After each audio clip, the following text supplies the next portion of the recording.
Good evening, book lovers of the internet. Welcome back to my channel. If you're new here, make sure to subscribe because for every subscriber, I get a new subscriber and I also read a page from a book of my choice.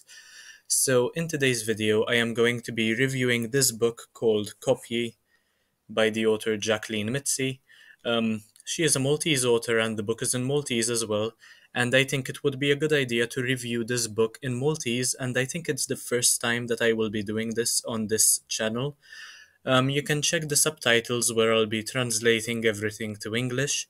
It won't be a long review because I don't really have a lot to say about this one.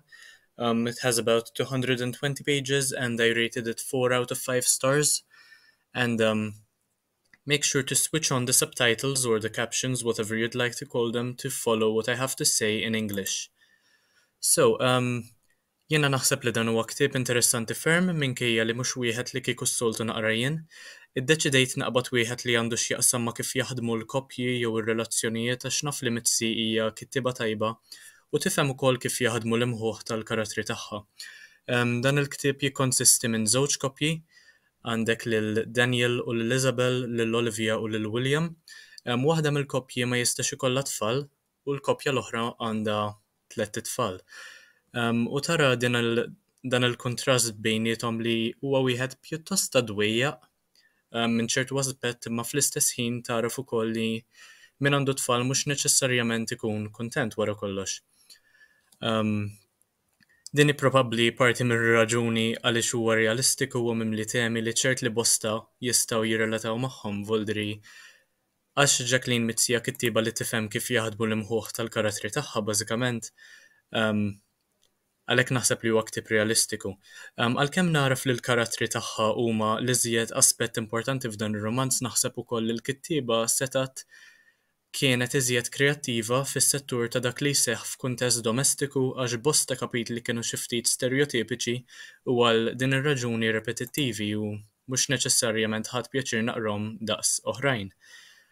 Napprezza l-fatt li Mizzi hi fost l-ewwel kittieba hawn Malta li kitbet dwar ċirkostanzi li jistgħu forsi anki jiġu interpretati bħala skomdi jew ċirkostanzi li mhux kulħadd ikun komdu jitkellem dwarhom minħabba kemm huma sensittivi f'ċertu kontesti.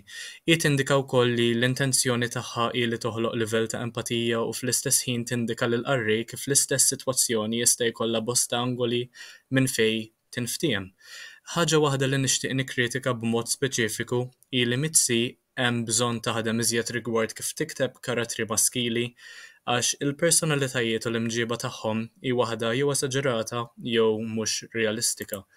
Fil-fema tiegħi bażikament naħseb li dan il-ktieb ġelni naħseb li mhux idea tajba li jkollok it-tfal, anke jekk hemm koppja li l-unika ħsieb tagħha hi li jkollha tfal. Jiġifieri dik hija waħda mill-iżjed affarijiet li tallimta xi tfal tal-koppja li għandhom bażikament tifla u t-tewmin. Ma ħaġ grazzja magħhom għal kollox jiġifieri. Issa għandi wkoll xi mistoqsijiet għall-kittieba rigward il-proċess awtorjali tagħha. L-ewwel mistoqsija hi dawn ħanqedhom ukoll fid-description tal-video. Ġieli tikkunsidra tikteb għal ġeneru differenti. It-tieni mistoqsija tħoss li l-ħajja personali tiegħek hi riflessa f'kitbitek. Għandek rabta mal-karattri li toħloq jew ir-rabta emozzjonali tiegħek magħhom hi waħda iktar superfiċjali forsi. Ir-raba' mistoqsija minkejja li l-udjenza għal dan ir-rumanz kellha tkun waħda iżjed matura. Xorta kellek udjenza adolescenti f'moħħok meta ktibtu? U l-aħħar mistoqsija hi din.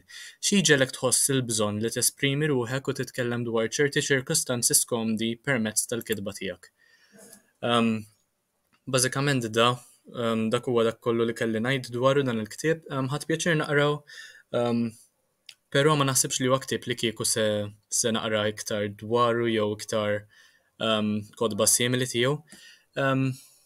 Grazzi tal-li segwejtu l-video u nispera li narakom fl-imiss mill-iżjed fis possibbli.